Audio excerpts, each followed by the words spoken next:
Movie शुरू होती है और हम देखते हैं एक फैमिली को, जिसमें 4 लोग शामिल होते हैं।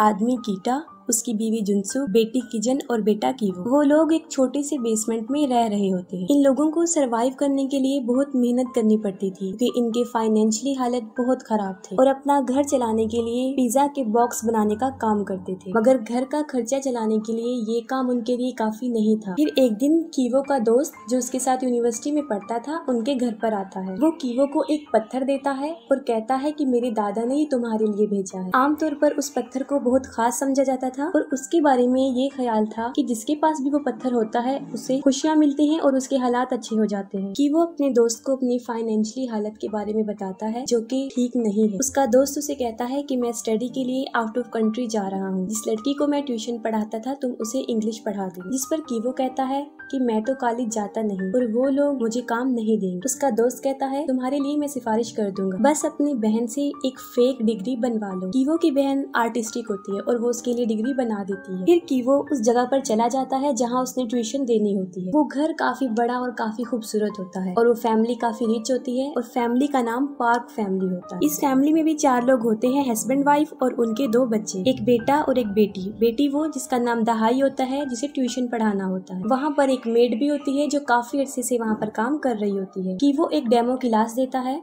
जिसमें दहाई की मदर भी उसके साथ बैठ जाती है। वो कीवो से सेटिस्फाई हो जाते हैं और उसे काम दे देते हैं। फिर कीवो को पता चलता है कि उस लड़की के छोटे भाई द सॉम को पेंटिंग का बहुत शौक है। इस मकसद के लिए उन्होंने बहुत सी टीचर्स को हायर किया था, लेकिन कोई भी परमानेंट नहीं रुकी। कीवो सोचता है कि मेरी बहन आर्टिस्टिक है तो मैं उसे इसका पेंटिंग टीचर बना देता हूँ। फिर वो द सॉम की मदर से बात करता है कि मेरी एक कजन है जो आर्टिस्टिक है, मैं मशवरा देता हूँ कि आप उसको हायर कर लें। दासोम की मदर ये सुनकर राजी हो जाती हैं और अगले दिन की वो अपनी बहन को जेसिका नाम की लड़की बनाकर इंट्रोड्यूस करवाता है। असली नाम इसलिए नहीं बताता ताकि किसी को शक ना हो कि वो दोनों बहन भाई हैं। और किजन जेसिका बनके उस बच्चे की आर्ट टीचर बन जाती है और कहती है कि मैं आर्ट थेरेपिस्ट भी हूँ और अपनी बातों से उन लोगों को इम्प्रेस कर लेती है। अब ये दोनों बहन भाई उन दोनों बहन भाई के टीचर्स बन के काम करने लगते हैं। और जब जेसिका की पहली क्लास होती है तो उस घर के मालिक यानी सॉम के फादर भी वहाँ पर पहुँच जाते हैं और अपने ड्राइवर को कहता है कि वो जेसिका को घर छोड़ाए और वो ऐसा ही करता है। ड्राइवर जेसिका को घर छोड़ने का कहता है क्योंकि काफी देर हो चुकी होती है। जेसिका ड्राइवर को कहती है कि आप मुझे मेट्रो स्टेशन पर ही ड्रॉप कर दीजिएगा और ड्राइवर उसे वहीं ड्रॉप कर देता है। और जेसिका जब गाड़ी में बैठी होती है तो वो जानबूझकर अपनी पैंटीज गाड़ी में छोड़ देती है। वो ऐसा इसलिए करती है ताकि उनके ऑनर को शक हो जाए कि उनका ड्राइवर सही नहीं है। और जब उनके ऑनर को वो पैंटीज मिलती है उन्हें शक हो जाता है कि हमारे ड्राइवर और हमारे बेटे की आर्ट टीचर के दरमियान कुछ चल रहा है और ये वो अपनी बीवी से डिस्कस करता है। फिर उसकी बीवी जेसिका से उस रात की बात पूछती है जब ड्राइवर ने उसे ड्रॉप किया है,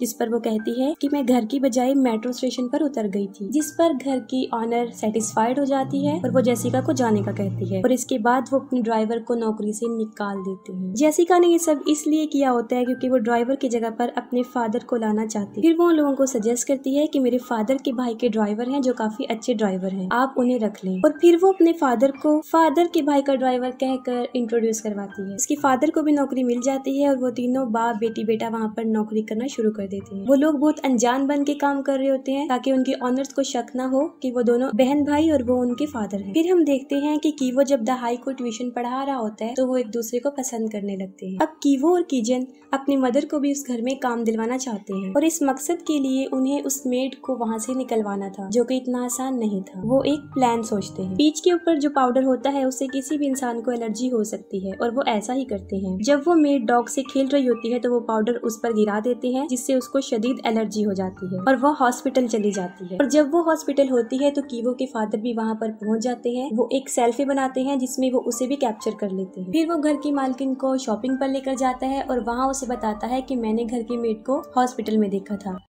और जब मैं सेल्फी बना रहा था तो वो भी बीच में आ गई और ना चाहते हुए भी मैंने उस लेडी की बातें सुन ली हैं। उसे टीबी है लेकिन उसकी मालकिन उस बात पर यकीन नहीं करती। फिर वो अपनी बेटी किजन को मैसेज ड्रॉप करता है कि हम 3 मिनट तक घर पहुंच रहे हैं। मैसेज देखते ही किजन दोबारा से पीच का वो पाउडर मेड पर डाल देती है और उसे फिर से खांसी होना शुरू हो जाती है। और इस दौरान घर की मालकिन भी वहाँ पहुँच जाती है और वो लेडी एक टिश्यू इस्तेमाल करती है और फिर उसे डस्टबिन में फेंक देती है। फिर उनका ड्राइवर डस्टबिन की तरफ जाता है जहाँ उसने टिश्यू फेंका होता है। टिश्यू पर वो सॉस ग्लास गिरा देता है और अपनी मालकिन को दिखाता है, जिससे उसे यकीन आ जाता है कि मेरा ड्राइवर ठीक कह रहा था कि उस मेड को टीबी है। फिर वो अपने ड्राइवर को कहती है कि तुम इस बात का जिक्र अपने मालिक से ना करना, वरना वो काफी गुस्सा हो जाएंगे। और फिर वो उस औरत को भी नौकरी से निकाल देते हैं और उनका ड्राइवर बड़ी चालाकी से अपनी बीवी को एक कुक के तौर पर इंट्रोड्यूस करवाता है और बिल आखिर उसकी बीवी को भी नौकरी मिल जाती है। और फिर वो चारों लोग एक ही फैमिली में काम कर रहे होते हैं और किसी को शक भी होने नहीं देती कि वो एक ही फैमिली से हैं। बड़ी चालाकी से वो अपने नाम चेंज करके रह रहे थे। उन लोगों के हालात काफी बदल चुके होते हैं। गरीबी से उन लोगों के हालात काफी अच्छे हो जाते हैं, अच्छा खाने को मिलता है और अच्छी पे ले रहे होते हैं। फिर द सॉम का बर्थडे होता है और पार्क फैमिली उसे सेलिब्रेट करने के लिए एक पिकनिक पर जाने का फैसला करते हैं और वो उसके लिए चले जाते हैं। उनके जाने के बाद ये चारों लोग एक पार्टी सेलिब्रेट कर रहे होते हैं। वो लोग काफी इंजॉय कर रहे होते हैं कि अचानक से डोर की बेल बजती है और दरवाजे पर वही पुरानी मेड खड़ी होती है। वो कहती है कि मेरा कुछ सामान वहाँ पर रह गया है जिसे मैं लेना चाहती हूँ। जुनसुक उसे अंदर आने देती है और फिर वो लेडी बेसमेंट में चली जाती है। काफी टाइम गुजरने के बाद भी वो लेडी वापस नहीं आती, जिस पर जुनसुक वहाँ जाकर देखती है तो वो एक कबर्ड को धकेल रही होती है। वो उससे हिल नहीं रहा होता क्योंकि उसके नीचे एक प्लेट फंसी होती है। जुनसुक उस प्लेट को निकाल देती है और वो अलमारी अपनी जगह से हट जाती है। उस अलमारी के नीचे दरअसल एक रास्ता होता है, एक खुफिया रास्ता जो नीचे की तरफ जा रहा होता है। वो मेड वहाँ पर चली जाती है और देखती है वहाँ पर एक आदमी है। हकीकत में वो उसका हस्बैंड होता है। उसे उसने यहाँ पर छुपा कर रखा होता है। उसे यहाँ पर तकरीबन 4.5 साल हो जाते हैं। पार्क फैमिली को इस बारे में नहीं पता होता क्योंकि उनसे पहले जो फैमिली यहाँ पर रह रही थी वो उन्हें नहीं बताती और ये लेडी काफी अरसे से यहाँ काम कर रही होती है। ये सब जानती है कि यहाँ एक खुफिया रास्ता है। उसने अपने हस्बैंड को यहाँ इसलिए छुपाया होता है क्योंकि उसके सर पर कुछ कर्जा होता है जिसको अगर वो नहीं उतारेगा तो लोग उसे मार देंगे। फिर वो मेड जुनसुक को कहती है कि तुम हफ्ते में एक मरतबा मेरे हस्बैंड को खाना दे दिया करो, यहाँ पर फ्रिज अवेलेबल है, इसके बदले में मैं तुम्हें पे कर दूँ। जुनसुक इनकार कर देती है और पुलिस को कॉल करने का बोलती है, जिस पर वो औरत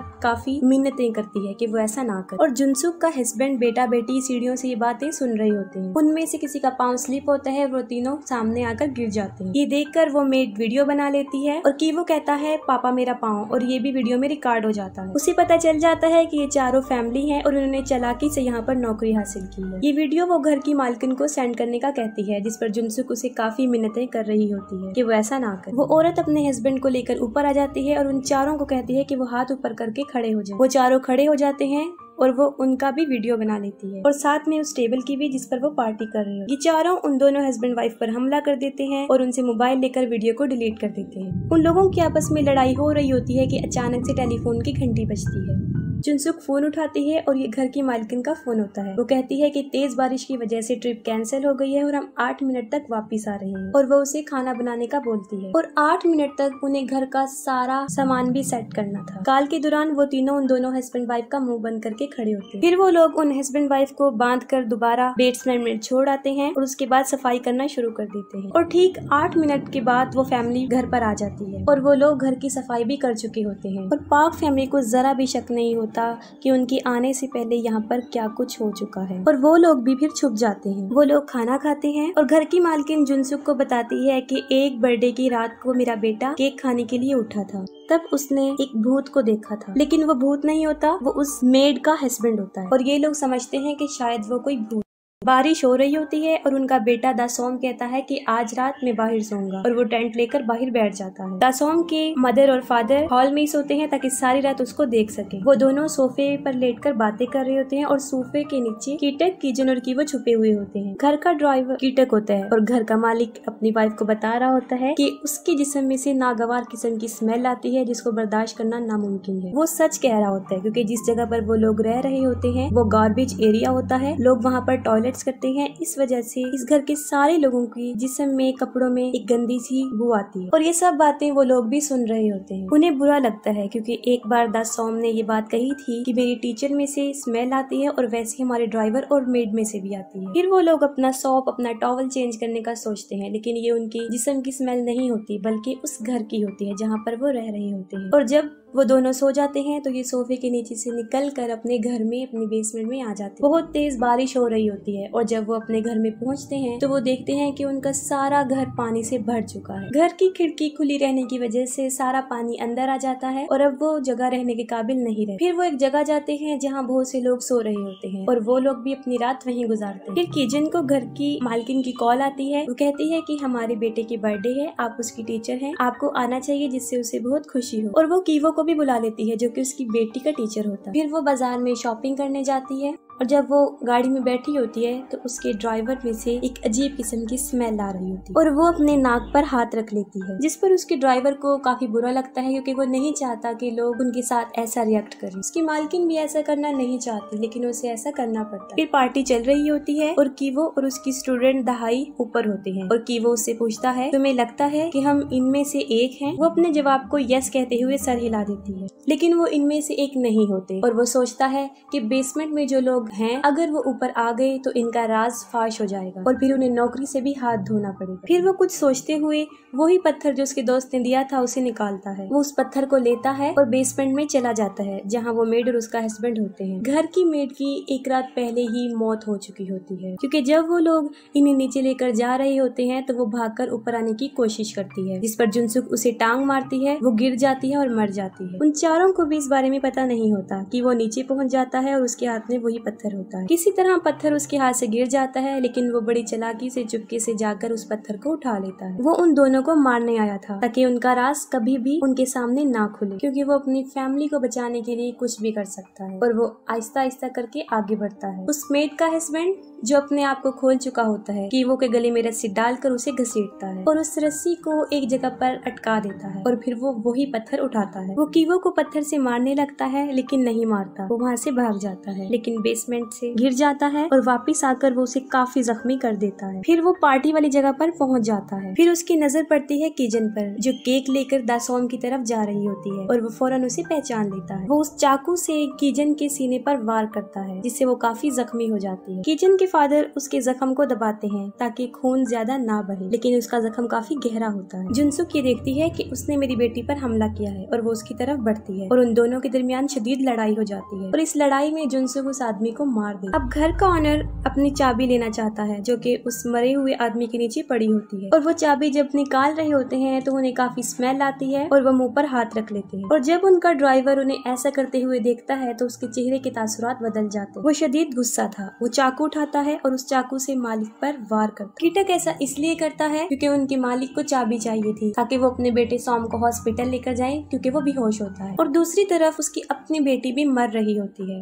लेकिन उसके बारे में उन्हें कोई ख्याल नहीं आता। कीटक अपने मालिक को काफी हैरानी से देखते हैं क्योंकि जब वो पुरानी मेड के हस्बैंड के नीचे से चाबी निकाल रहे थे वो नाक पर हाथ रख लेते हैं जिससे उसे बुरा लगता है क्योंकि उसकी जिस्म में से भी सेम वैसी स्मेल आ रही होती है और वो खुद को उस आदमी के साथ रिलेट कर लेता है। अब उसे इस बात का एहसास हो जाता है कि हम जैसे लोगों को ये लोग हकारत की नजर से देखते हैं। इस तंग नजर देखने की वजह से वो उन्हें चाकू से मार देते हैं और उसके बाद वो ड्राइवर गायब हो जाता है। किजन मर जाती है और कीवो बच जाता है लेकिन उसकी मेंटल एबिलिटीज डिस्टर्ब हो जाती हैं। फिर उन माँ बेटे पर धोखे, चालबाजी और साजिश का केस चलता है लेकिन कोर्ट उन्हें कोई सजा नहीं देता, कुछ इंस्ट्रक्शन देता है और छोड़ देता है। पार्क फैमिली वो घर सेल कर देते हैं और जर्मन फैमिली उन्हें खरीद लेती है। वो लोग इस घर की हिस्ट्री के बारे में नहीं जानते थे और उसके बेसमेंट में आज भी कीटक होता है यानी वो ड्राइवर, क्योंकि वो अपने मालिक को मारने के बाद यहाँ पर आकर छुप जाता है और किसी को पता नहीं चलता और फिर वो मोर्स कोड के जरिए यानी लाइट ऑन ऑफ करके वो अपने बेटे को ये मैसेज देना चाहता है कि वो आज भी जिंदा है और यहाँ पर छुपा हुआ है। Morse code basically